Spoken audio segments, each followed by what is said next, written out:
There were 4,000 reported cases of hate crime in Greater Manchester in 2015. Manchester Metropolitan are holding an arts festival to showcase inclusion and diversity.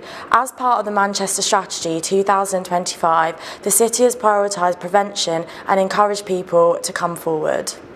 We're going to get students to start looking at hate crime and discrimination that they might have experienced or that they might have seen in Manchester. But what we want them to do is we want them to do it in a positive way. So we want them to think about an imagined future and them to think about what they would really like to see within their communities. In 2016, Universities UK wrote a paper and it looked at the way that universities were dealing with sexual harassment, sexual violence and hate crime.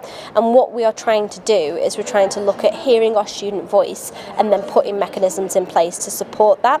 October, next academic year, we're going to be hosting a weekend of arts, and lots of it will be student submissions. We'll also have some well-known films all around the theme of inclusion and community, to promote the kind of sense of community that you find in Manchester. I think that hate crime has come up, especially in the last sort of few years in the UK, as a really big problem, and it's something that maybe there's quite a lot of stigma around still, and there is quite low levels of reporting of hate crime, and we think that that might be because of the kind of barriers that people experience to feeling supported or being taken seriously, and we want students especially to feel like that's something we really take seriously.